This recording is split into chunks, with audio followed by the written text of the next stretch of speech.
So, Rabbi, but how would you bring the people that they get turned off by the fear or the heaven, the hell? They call it fear mongering. They get scared or whatever, but they don't want to come into it through fear. They want to come into it through love. How would you bring them on board? How would you? I can tell you from 30 years of experience that I've dealt with hundreds of thousands of people. I can count on one hand, not two hands, one. How many people became religious through love only to God? Do you hear the ratio? You have hundreds of thousands. I stick for 30 years. Every year, Baruch Hashem, I have for sure more than 10,000 Baalei Tshuva. We're talking hundreds of thousands of Baalei Tshuva. From those 250 to 300,000 Baalei Tshuva, I can count on one hand how many became religious only out of love to God. So therefore, this speech about you should love God, only love, we want to become religious through love, it's all fairy tales. No such thing. And it's written in the Torah, le'ahava u'le'ira. It has to be a combination of love and fear. I want to refresh your memory. It's written in the Torah 9 times to love God. It's written 18 times to fear God. So that's the ratio you should have? Yes. And one more thing. In life, you have millions of things that we are scared of.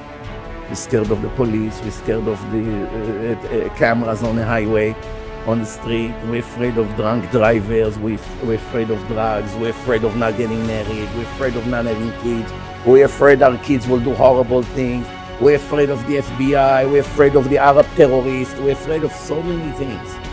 I can give you now, from now until next week, a list of how many things we are afraid of. But we normally don't make demonstrations about things we're afraid of or we fear. We live with that. We understand it's a part of life. Do you know what's the only fear that everyone complains about? God. Fear of God. Which is an obligation to have every second of your life. Why don't you sit and cry about other fears in life? So many fears. Fear to get cancer, fear to have ulcer, fear to get this, fear to lose your money, fear the market would crash.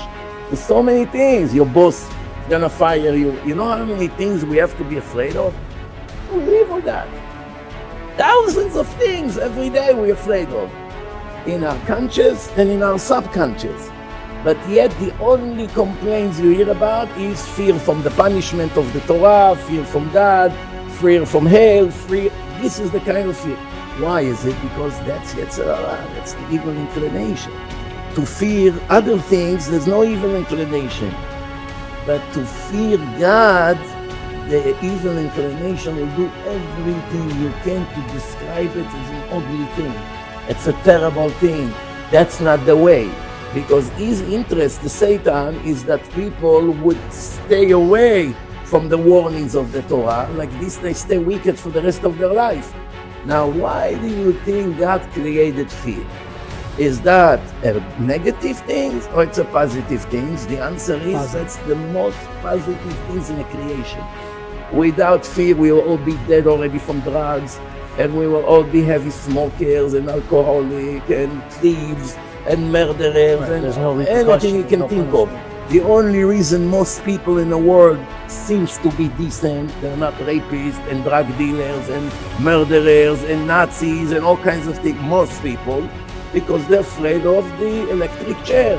They're afraid to be in a horrible prison for 30 years. People have licenses because they're afraid of the transportation department and the police everywhere. If you take away, the Gemara says, if you take away the police, the government and the police, you put them on hold for 1 hour, it will be the end of the world. If Trump comes on the news now and say, ladies and gentlemen, for 1 hour there is a strike. No government, no court, no police, no cameras, no transportation department, no nothing. Between 2 p.m. and 3 p.m., whatever you do cannot be judged. Do you know what would happen in the world? Do you know how many people will kill their ex-wives? You know how many? Ex-wives, current wives. Basically, that's what he said. Do you know how many people will kill their former boss? Do you know how many people will kill their neighbors? Do you know how many people would rob places? The market would crash, people would kill themselves, there would be riots everywhere, it will affect the whole world, and the next thing you're gonna hear, Nuclear bombs are falling everywhere because there's nothing to lose anymore. If I'm done, I'll take the whole world with me. It will be the Careful, end they're of gonna the make world that in 1 quick. hour. They're gonna